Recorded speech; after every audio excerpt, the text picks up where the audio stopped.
السلام علیکم ورحمۃ اللہ وبرکاتہ۔ پیارے ناظرین، امید کرتا ہوں آپ سب خیریت سے ہوں گے۔ مولا تبارک و تعالیٰ کی بارگاہ میں دعا ہے کہ آپ ہمیشہ خیر و عافیت کے ساتھ رہیں۔ پیارے ناظرین، آج کا ہمارا موضوع ہے قربانی کی فضیلت۔ ناظرین، اس سے پہلے ہم جانتے ہیں قربانی کا لغوی و شرعی مفہوم۔ ناظرین، قربانی کا لفظ قربان سے نکلا ہے۔ عربی زبان میں قربان اس چیز کو کہتے ہیں جس کے ذریعے اللہ تعالیٰ کا قرب حاصل کیا جائے۔ چنانچہ ابو سعود اپنی تفسیر میں لکھتے ہیں، قربانی ہر اس چیز کو کہا جاتا ہے جس کے ذریعے اللہ کا قرب حاصل کیا جائے، خواہ وہ ذبیحہ ہو یا صدقہ و خیرات۔ المفروضات میں امام راغب اصفہانی علیہ الرحمہ اور امام ابو بکر جساس رازی علیہ الرحمہ احکام القرآن میں لکھتے ہیں، قربان ہر اس نیک کام کو کہا جاتا ہے جس سے مقصد اللہ کی رحمت سے قرب حاصل کرنا ہو۔ البتہ عرف عام میں جب یہ لفظ بولا جاتا ہے تو اس سے عموماً جانور کا ذبیحہ مراد ہوتا ہے، لیکن شریعت کی اصطلاح میں قربانی اس چیز کو کہا جاتا ہے جس کو انسان اللہ کا تقرب حاصل کرنے کے لیے خرچ کرتا ہے، خواہ وہ کوئی حیوان ہو یا کوئی اور چیز۔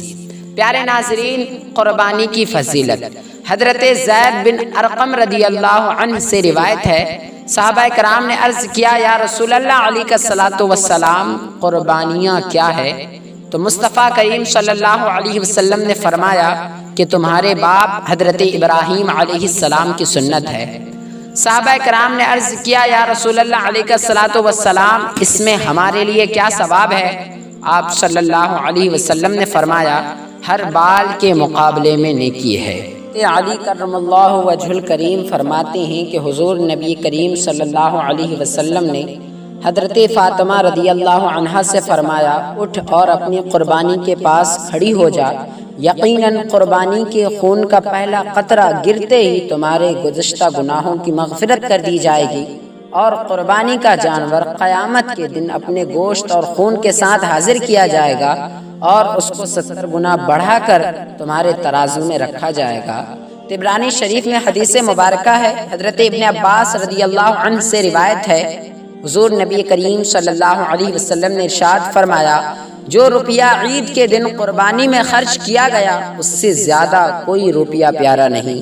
حضرت ابو ہریرہ رضی اللہ عنہ سے روایت ہے، حضور نبی کریم صلی اللہ علیہ وسلم نے فرمایا، اپنی قربانی کے لیے عمدہ جانور تلاش کرو، کیونکہ وہ پلسرات میں تمہارے لیے سواریاں ہوں گے۔ پیارے ناظرین، وہ لوگ جو صاحب نصاب ہونے کے باوجود بھی قربانی نہیں کرتے ہیں، ان کے بارے میں مصطفیٰ کریم صلی اللہ علیہ وسلم نے کیا فرمایا؟ سماعت فرمائیے۔ حضور نبی اکرم صلی اللہ علیہ وسلم نے فرمایا کہ جس کو وسعت و استطاعت قربانی کی ہو، پھر وہ قربانی نہ کرے تو وہ ہماری عیدگاہ کے قریب نہ آئے۔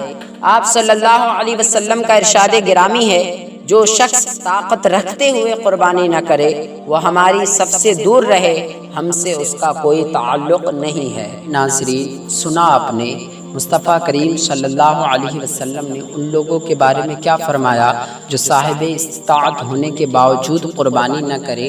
مصطفیٰ کریم نے فرمایا کہ وہ لوگ ہماری صف سے دور رہے، ہم سے ان کا کوئی تعلق نہیں ہے۔ ناظرین، اگر آپ صاحب نصاب ہیں تو آپ پر قربانی واجب ہے۔ ناظرین، قربانی کس پر واجب ہے؟ صاحب نصاب کون ہے؟ اس موضوع پر ہماری ایک ویڈیو اپلوڈ ہے، ڈسکرپشن میں اس کا لنک دے دیا گیا ہے، آپ وہاں سے جا کر دیکھ لیجئے۔ پیارے ناظرین، اگر ویڈیو اچھی لگی ہو تو لائک کر دیجئے اور صدقہ جاریہ کی نیت سے شیئر کر دیجئے اور چینل کو سبسکرائب کر دیجئے۔ السلام علیکم ورحمۃ اللہ وبرکاتہ۔